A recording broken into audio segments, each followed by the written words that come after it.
Chapter 13. Dedication of the firstborn. Then the Lord said to Moses, dedicate to me every firstborn among the Israelites.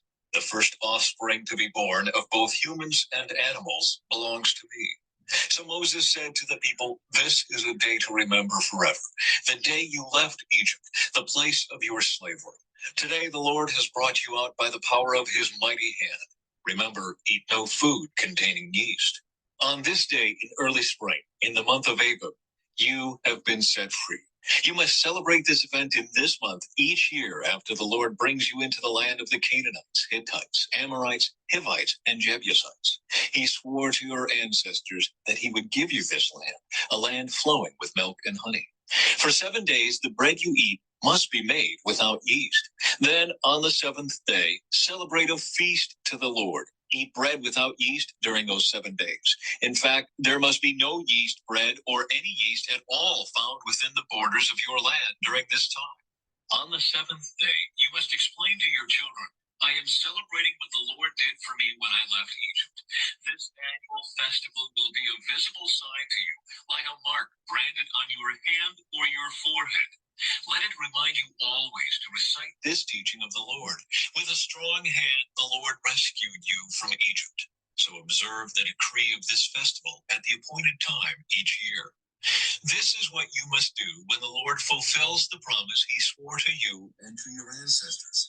When he gives you the land where the Canaanites now live, you must present all firstborn sons and firstborn male animals to the Lord, for they belong to him. A firstborn donkey may be bought back from the Lord by presenting a lamb or a young goat in its place. But if you do not buy it back, you must break its neck. However, you must buy back every firstborn son. And in the future, your children will ask you, what does all this mean? Then you will tell them, with the power of his mighty hand, the Lord brought us out of Egypt, the place of our slavery. Pharaoh stubbornly refused to let us go, so the Lord killed all the firstborn males throughout the land of Egypt, both people and animals. That is why I now sacrifice all the firstborn males to the Lord, except that the firstborn sons are always bought back. Ceremony will be like a mark branded on your hand or your forehead. It is a reminder that the power of the Lord's mighty hand brought us out of Egypt. Israel's wilderness detour. When Pharaoh finally let the people go, God did not lead them along the main road that runs through Philistine territory, even though that was the shortest route to the promised land. God said if the people are faced with a battle, they might change their minds and return to Egypt. So God led them in a roundabout way through the wilderness toward the Red Sea. Thus, the Israelites left Egypt like an army ready for battle. Moses took the bones of Joseph with him, for Joseph had made the sons of Israel swear to do this. He said, God will certainly come to help you. When he does, you must take my bones with you from this place. The Israelites left Succoth and camped at Etham on the edge of the wilderness. The Lord went ahead of them. He guided them during the day with a pillar of cloud, and he provided light at night with a pillar of fire.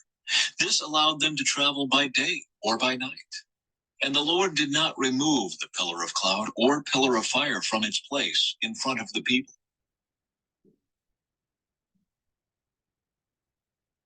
Chapter 14. Then the Lord gave these instructions to Moses. Order the Israelites to turn back and camp by Pi-hahiroth between Migdol and the sea. Camp there along the shore across from Baal-zephon. Then Pharaoh will think the Israelites are confused. They are trapped in the wilderness. And once again, I will harden Pharaoh's heart, and he will chase after you. I have planned this in order to display my glory through Pharaoh and his whole army. After this, the Egyptians will know that I am the Lord. So the Israelites camped there as they were told. The Egyptians pursue Israel. When word reached the king of Egypt that the Israelites had fled, Pharaoh and his officials changed their minds. What have we done letting all those Israelite slaves get away? They asked. So Pharaoh harnessed his chariot and called up his troops. He took with him 600 of Egypt's best chariots, along with the rest of the chariots of Egypt, each with its commander. The Lord hardened the heart of Pharaoh, the king of Egypt. He chased after the people of Israel, who had left with fists raised in defiance. forces in Pharaoh's army, all his horses and chariots, his charioteers, and his troops. The Egyptians caught up with the people of Israel as they were camped beside the shore near Pi Hahiroth, across from Baal Zephon. As Pharaoh approached, the people of Israel looked up and panicked when they saw the Egyptians overtaking them. They cried out to the Lord, and they said to Moses, "Why did you bring us out here to die in the wilderness? Weren't there enough graves for us in Egypt? What have you done to us? Why did you make us leave Egypt? Didn't we tell you this would happen while we were still in Egypt? We said, leave us alone. Let us be slaves to the Egyptians.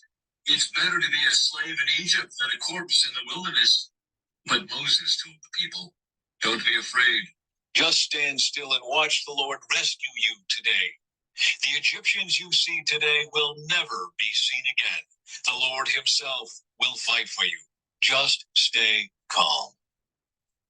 Escape through the Red Sea. Then the Lord said to Moses, "Why are you crying out to me? Tell the people to get moving. Pick up your staff and raise your hand over the sea. Divide the waters so the Israelites can walk through the middle of the sea on dry ground. And I will harden the hearts of the Egyptians, and they will charge in after the Israelites. My great glory will be displayed through Pharaoh and his troops, his chariots, and his charioteers. When my glory is displayed through them, all Egypt will see my glory and know that I am the Lord." Then the angel of God, who had been leading the people of Israel, moved to the rear of the camp. The pillar of cloud also moved from the front and stood behind them. The cloud settled between the Egyptian and Israelite camps. As darkness fell, the cloud turned to fire, lighting up the night. But the Egyptians and Israelites did not approach each other all night.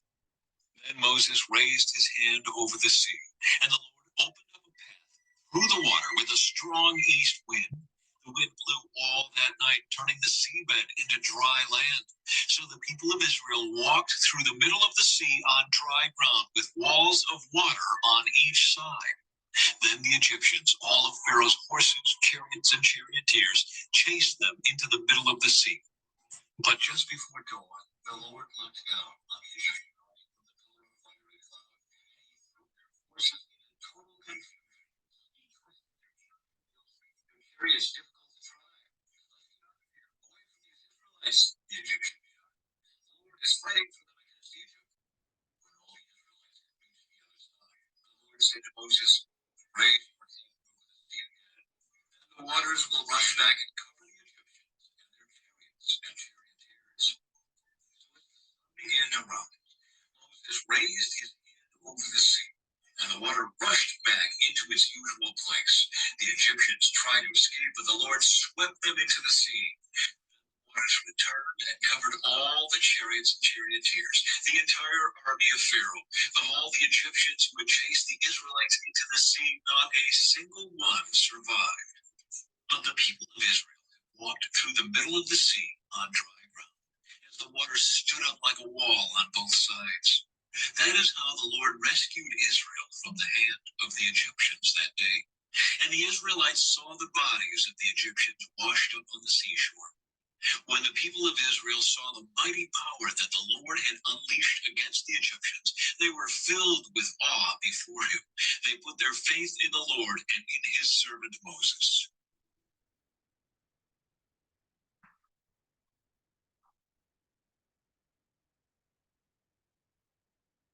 Chapter 15, a song of deliverance. Then Moses and the people of Israel sang this song to the Lord. "I will sing to the Lord, for he has triumphed gloriously. He has hurled both horse and rider into the sea. The Lord is my strength and my song. He has given me victory.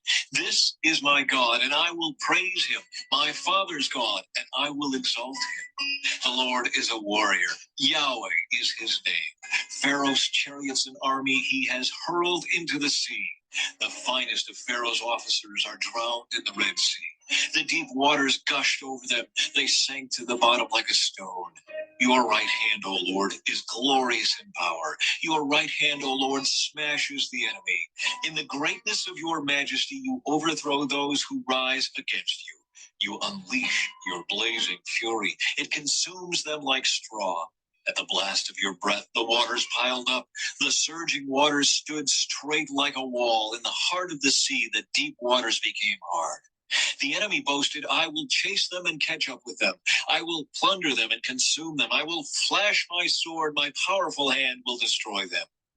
But you blew with your breath, and the sea covered them. They sank like lead in the mighty waters. Who is like you among the gods, O Lord, glorious in holiness, awesome in splendor, performing great wonders? You raised your right hand, and the earth swallowed our enemies. With your unfailing love, you lead the people you have redeemed. In your might, you guide them to your sacred home. The peoples hear and tremble. Anguish grips those who live in Philistia. The leaders of Edom are terrified. The nobles of Moab tremble. All who live in Canaan melt away. Terror and dread fall upon them. The power of your arm makes them lifeless as stone until your people pass by, O Lord, until arches pass by. You will bring them in and plant them on your own mountain, the place, O Lord, reserved for your own dwelling, the sanctuary, O Lord, that your hands have established. The Lord will reign forever and ever. When Pharaoh's horses, chariots, and charioteers rushed into the sea, the Lord brought the water crashing down on them. But the people of Israel had walked through the middle of the sea on dry ground. Then Miriam the prophet, Aaron's sister, took a tambourine and led all the women as they played their tambourines and danced. And Miriam sang this song. Sing to the Lord, for he has triumphed gloriously. He has hurled both horse and rider into the sea. Bitter water at Meribah. Then Moses led the people of Israel away from the Red Sea, and they moved out into the desert of Shur. They traveled in this desert for 3 days without finding any water. When they came to the oasis of Meribah, the water was too bitter to drink. So they called the place Meribah, which means bitter. Then the people complained and turned against Moses. What are we going to drink? They demanded. So Moses cried out to the Lord for help, and the Lord showed him a piece of wood. Moses threw it into the water, and this made the water good to drink. It was there at Meribah that the Lord set before them the following decree as a standard to test their faithfulness to him. He said, if you will listen carefully to the voice of the Lord your God and do what is right in his sight, obeying his commands and keeping all his decrees, then I will not make you suffer any of the diseases I sent on the Egyptians, for I am the Lord who heals you. After leaving Meribah, the Israelites traveled on to the oasis of Elim, where they found 12 springs and 70 palm trees. They camped there beside the water. Chapter 16. Manna and quail from heaven. Then the whole community of Israel set out from Elim and journeyed into the wilderness of Sin, between Elim and Mount Sinai. They arrived there on the 15th day of the second month, 1 month after leaving the land of Egypt. There too the whole community of Israel complained about Moses and Aaron. If only the Lord had killed us back in Egypt, they moaned.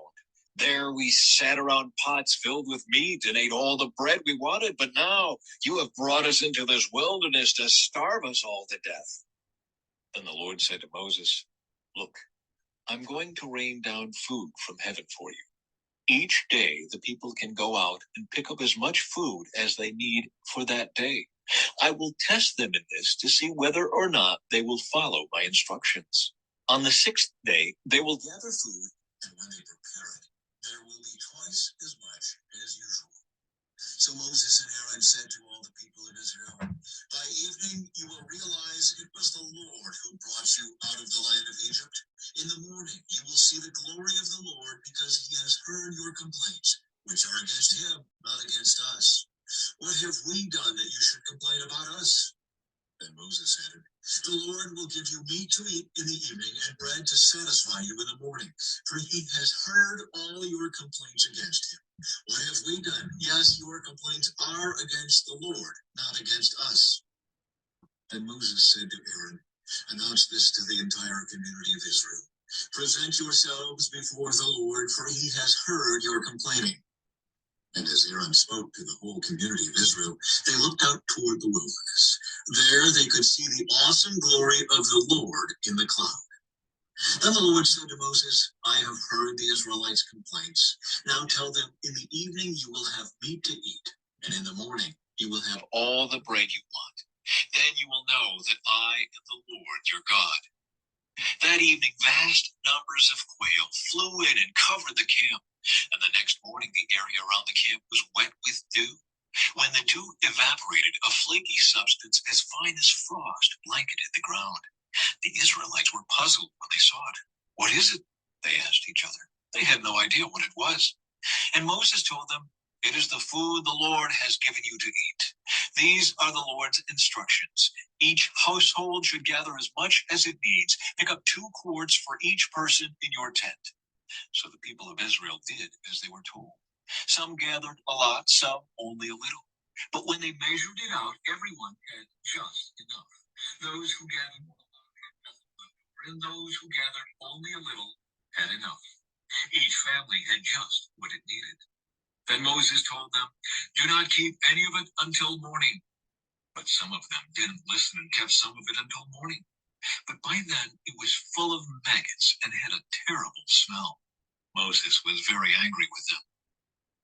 After this, the people gathered the food morning by morning, each family according to its need.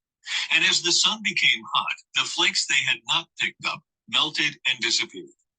On the 6th day, they gathered twice as much as usual, 4 quarts for each person instead of 2. Then all the leaders of the community came and asked Moses for an explanation. He told them, this is what the Lord commanded. Tomorrow will be a day of complete rest, a holy Sabbath day set apart for the Lord. So bake or boil as much as you want today and set aside what is left for tomorrow. So they put some aside until morning, just as Moses had commanded. And in the morning, the leftover food was wholesome and good, without maggots or odor. Moses said, eat this food today, for today is a Sabbath day, dedicated to the Lord. There will be no food on the ground today. You may gather the food for 6 days, but the 7th day is the Sabbath. There will be no food on the ground that day. Some of the people went out anyway on the 7th day, but they found no food. The Lord asked Moses, how long will these people refuse to obey my commands and instructions? They must realize that the Sabbath is the Lord's gift to you. That is why he gives you a 2-day supply on the 6th day.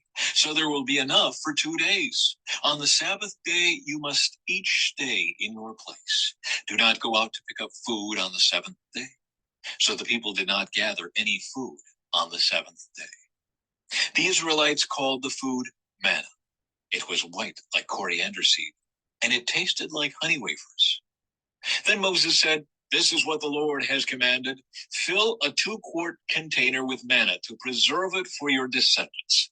Then later generations will be able to see the food I gave you in the wilderness when I set you free from Egypt. Moses said to Aaron, get a jar and fill it with 2 quarts of manna. Then put it in a sacred place before the Lord to preserve it for all future generations. Aaron did just as the Lord had commanded Moses. He eventually placed it in the Ark of the Covenant in front of the stone tablets inscribed with the terms of the covenant. So the people of Israel ate manna for 40 years until they arrived at the land where they would settle. They ate manna until they came to the border of the land of Canaan. The container used to measure the manna was an omer, which was 1/10 of an ephah. It held about 2 quarts.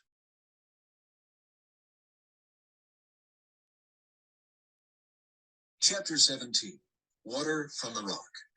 At the Lord's command, the whole community of Israel left the wilderness of Sin and moved from place to place. Eventually they camped at Rephidim, but there was no water there for the people to drink. So once more the people complained against Moses. Give us water to drink, they demanded. Quiet, Moses replied. Why are you complaining against me? And why are you testing the Lord? But tormented by thirst, they continued to argue with Moses. Why did you bring us out of Egypt? Are you trying to kill us, our children, and our livestock with thirst? Then Moses cried out to the Lord, what should I do with these people? They are ready to stone me. The Lord said to Moses, walk out in front of the people. Take your staff, the one you used when you struck the water of the Nile, and call some of the elders of Israel to join you. I will stand before you on the rock at Mount Sinai. Strike the rock, and water will come gushing out. Then the people will be able to drink. So Moses struck the rock as he was told, and water gushed out as the elders looked on. Moses named the place Massah, which means test, and Meribah, which means arguing, because the people of Israel argued with Moses and tested the Lord by saying, "Is the Lord here with us or not?" Israel defeats the Amalekites. While the people of Israel were still at Rephidim, the warriors of Amalek attacked them. Moses commanded Joshua, "Choose some men to go out and fight the army of Amalek for us. Tomorrow I will stand at the top of the hill holding the staff of God in my hand." So Joshua did what Moses had commanded and fought the army of Amalek. Meanwhile, Moses, Aaron, and Hur climbed to the top of a nearby hill. As long as Moses held up the staff in his hand, the Israelites had the advantage. But whenever he dropped his hand, the Amalekites gained the advantage. Moses' arms soon became so tired he could no longer hold them up. So Aaron and Hur found a stone for him to sit on. Then they stood on each side of Moses, holding up his hands. So his hands held steady until sunset. As a result, Joshua overwhelmed the army of Amalek in battle. After the victory, the Lord instructed Moses, "Write this down on a scroll as a permanent reminder and read it aloud to Joshua. I will erase the memory of Amalek from under heaven." Moses built an altar there and named it Yahweh Nissi, which means "the Lord is my banner." He said, "They have raised their fist against the Lord's throne, so now the Lord will be at war with Amalek, generation after generation."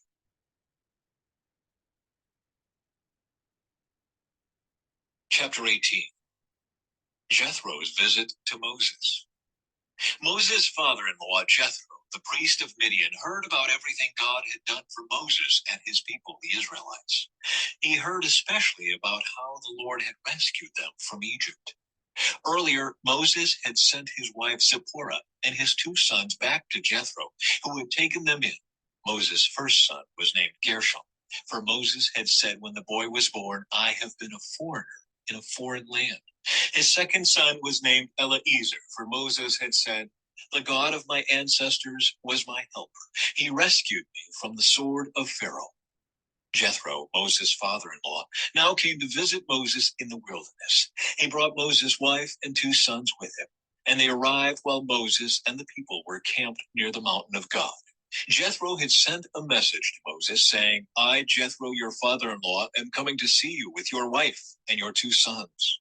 So Moses went out to meet his father-in-law. He bowed low and kissed him. They asked about each other's welfare and then went into Moses' tent. Moses told his father-in-law everything the Lord had done to Pharaoh and Egypt on behalf of Israel. He also told about all the hardships they had experienced along the way and how the Lord had rescued his people from all their troubles. Jethro was delighted when he heard about all the good things the Lord had done for Israel as he rescued them from the hand of the Egyptians. "Praise the Lord," Jethro said, "for he has rescued you from the Egyptians and from Pharaoh. Yes, he has rescued Israel from the powerful hand of Egypt. I know now that the Lord is greater than all other gods because he rescued his people from the oppression of the proud Egyptians." Then Jethro, Moses' father-in-law, brought a burnt offering and sacrifices to God. Aaron and all the elders of Israel came out and joined him in a sacrificial meal in God's presence. Jethro's wise advice. The next day, Moses took his seat to hear the people's disputes against each other. They waited before him from morning till evening. When Moses' father-in-law saw all that Moses was doing for the people, he asked, "What are you really accomplishing here? Why are you trying to do all this alone while everyone stands around you from morning till evening?" Moses replied, "Because the people come to me to get a ruling from God. When a dispute arises, they come to me, and I am the one who settles the case between the ruling parties. I inform the people of God's decrees and give them his instructions." "This is not good," Moses' father-in-law exclaimed. "You're going to wear yourself out, and the people too. This job is too heavy a burden for you to handle all by yourself. Now listen to me, and let me give you a word of advice, and may God be with you. You should continue to be the people's representative before God, bringing their disputes to him. Teach them God's decrees and give them his instructions. Show them how to conduct their lives, but select from all the people some capable, honest men who fear God and hate bribes. Appoint them as leaders over groups of 1,000, 150, and 10. They should always be available to solve the people's common disputes, but have them bring the major cases to you. Let the leaders decide the smaller matters themselves. They will help you carry the load, making the task easier for you. If you follow this advice, and if God commands you to do so, then you will be able to endure the pressures, and all these people will go home in peace. Moses listened to his father-in-law's advice and followed his suggestions. He chose capable men from all over Israel and appointed them as leaders over the people. He put them in charge of groups of 1,000, 150, and 10. These men were always available to solve the people's common disputes. They brought the major cases to Moses, but they took care of the smaller matters themselves. Soon after this, Moses said goodbye to his father-in-law, who returned to his own land.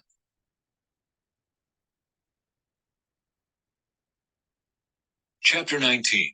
The Lord reveals himself at Sinai. Exactly 2 months after the Israelites left Egypt, they arrived in the wilderness of Sinai.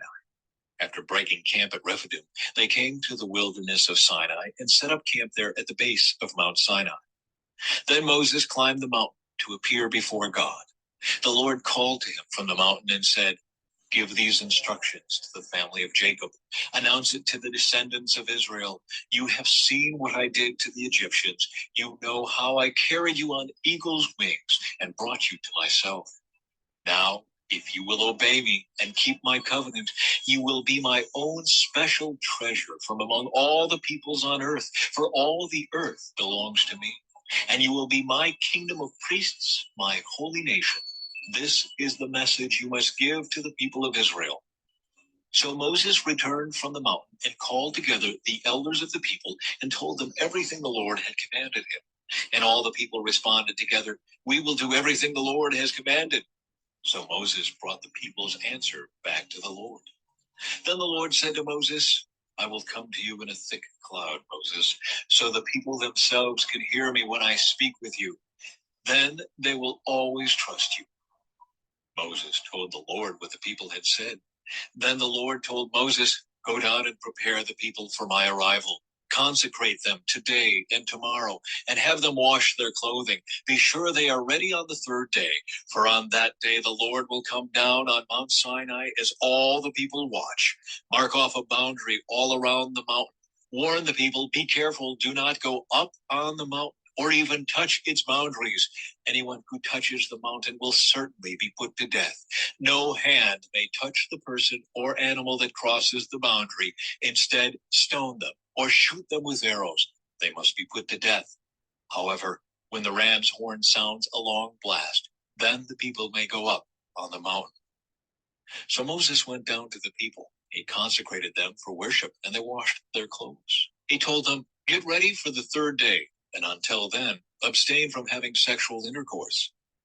On the morning of the 3rd day, thunder roared and lightning flashed, and a dense cloud came down on the mountain.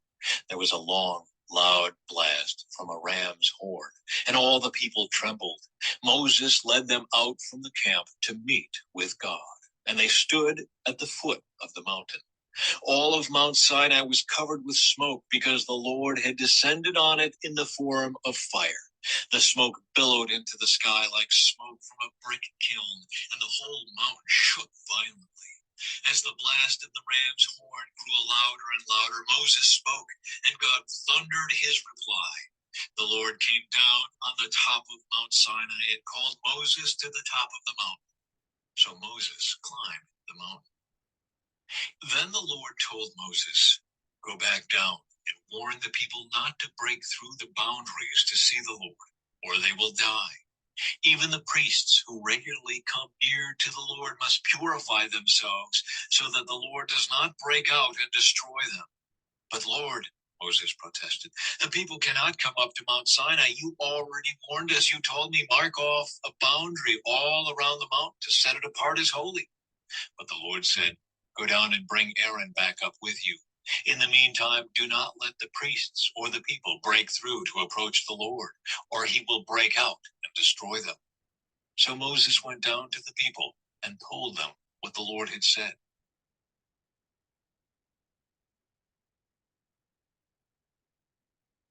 Chapter 20. 10 Commandments for the Covenant Community. Then God gave the people all these instructions. "I am the Lord your God, who rescued you from the land of Egypt, the place of your slavery. You must not have any other God but me. You must not make for yourself an idol of any kind, or an image of anything in the heavens, or on the earth, or in the sea. You must not bow down to them or worship them, for I, the Lord your God, am a jealous God who will not tolerate your affection for any other gods. I lay the sins of the parents upon their children. The entire family is affected, even children in the third and fourth generations of those who reject me. But I lavish unfailing love for 1,000 generations on those who love me and obey my commands. You must not misuse the name of the Lord your God. The Lord will not let you go unpunished if you misuse his name. Remember to observe the Sabbath day by keeping it holy. You have 6 days each week for your ordinary work, but the seventh day is a Sabbath day of rest dedicated to the Lord your God. On that day, no one includes you, your sons and daughters, your male and female servants, your livestock, and any foreigners living among you. For in 6 days the Lord made the heavens, the earth, the sea, and everything in them. But on the seventh day he rested. That is why the Lord blessed the Sabbath day and set it apart as holy. Honor your father and mother. Then you will live a long, full life in the land the Lord your God is giving you. You must not murder. You must not commit adultery. You must not steal. You must not testify falsely against your neighbor. You must not covet your neighbor's house. You must not covet your neighbor's wife, male or female servant, ox or donkey, or anything else that belongs to your neighbor." When the people heard the thunder and the loud blast of the ram's horn, and when they saw the lightning and the smoke billowing from the mountain, they stood at a distance, trembling with fear. And they said to Moses, "You speak to us, and we will listen. Don't let God speak directly to us, or we will die." "Don't be afraid," Moses answered them, "for God has come in this way to test you, and so that your fear of him will keep you from sinning." As the people stood in the distance, Moses approached the dark cloud where God was. Proper use of altars. And the Lord said to Moses, "Say this to the people of Israel: You saw for yourselves that I spoke to you from heaven. Remember, you must not make any idols of silver or gold to rival me. Build for me an altar made of earth, and offer your sacrifices to me, your burnt offerings and peace offerings, your sheep and goats, and your cattle. Build my altar wherever I cause my name to be remembered, and I will come to you and bless you. If you use stones to build my altar, use only natural, uncut stones. Do not shape the stones with a tool, for that would make the altar unfit for holy use. And do not approach my altar by going up steps. If you do, someone might look up under your clothing and see your nakedness."